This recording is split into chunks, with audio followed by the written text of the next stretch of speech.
The gun jammed. Right in the middle of the ambush, with 1,000 targets finally in range, the machine gun simply stopped firing. This isn't fiction. In 1932, a country sent its army to war against birds.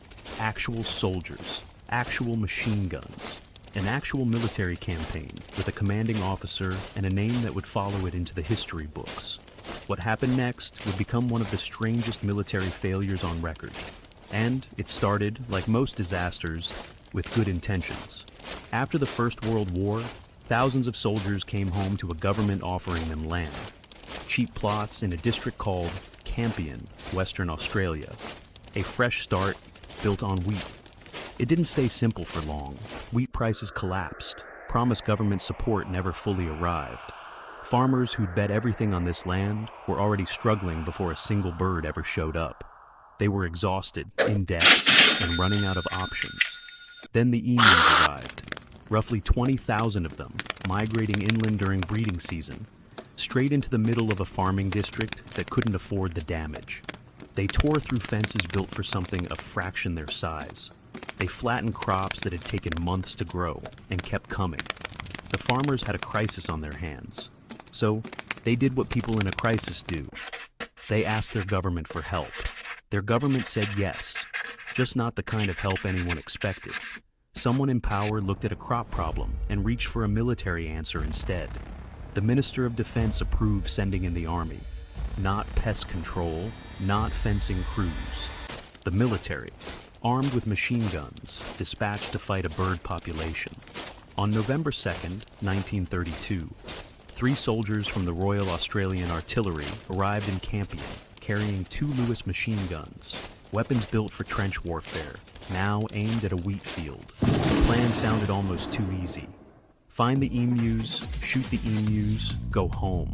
Nobody had accounted for how the emus would actually respond. The first target was a group of about 50 birds, spotted out in the open. Farmers tried to herd them into range. On paper, it should have worked. It didn't.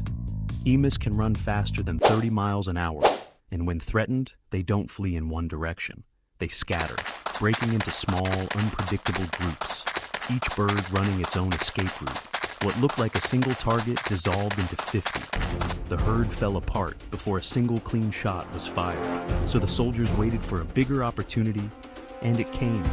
Nearly 1,000 emus gathered in one place.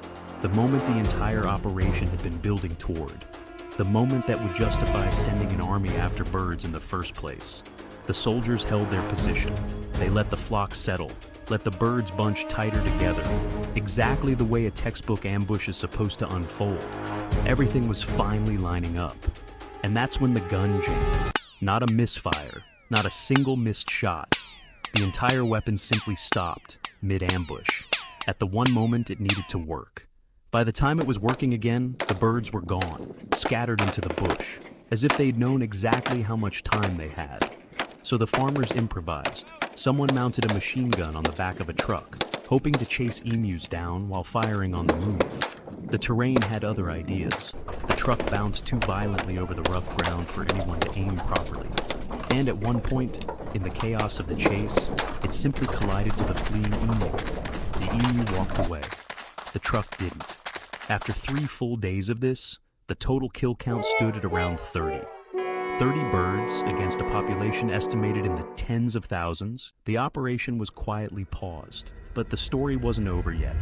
Within days, under pressure from farmers, the government sent the army back out, this time under orders to actually produce results. Over the following weeks, kill rates improved to roughly 100 birds a week. Better. Still nowhere near enough to matter. By December, when the campaign officially ended, the confirmed count sat under 1,000 birds, with disputed reports of a few thousand more dying later from wounds. Either figure, set against a population that size, told the same story. The army had lost, to a bird that couldn't even fly. International newspapers seized on it instantly. A modern, mechanized military, using weapons that had helped decide battles in Europe, had been outmaneuvered by an animal with no strategy at all beyond running away. It became a punchline the world over, but the actual fix, when it finally came, wasn't dramatic in the slightest. The military stood down for good. In its place, the government simply handed ammunition directly to the farmers and offered a bounty for every bird turned in. No chain of command, no formal operation. Just people solving a problem on their own land, at their own pace. No press coverage, no newsreel cameras, just paperwork and dead birds turned in one at a time. In 6 months, that quiet, unglamorous system produced tens of thousands of bounty claims, dwarfing everything the entire military campaign had managed with machine guns and 10,000 rounds of ammunition. Decades later, the lasting solution finally arrived, and it wasn't a weapon either. It was a fence, tall, reinforced, built to keep emus off farmland before they ever reached a single crop. Nothing to jam, nothing to outrun, nothing to ambush. Just a barrier that never had to win a battle, because it was never built to fight one. Which is really the whole story, isn't it? The army didn't lose because the emus were too clever or too dangerous. It lost because a farming problem had been handed a military solution. Bullets, formations, ambushes.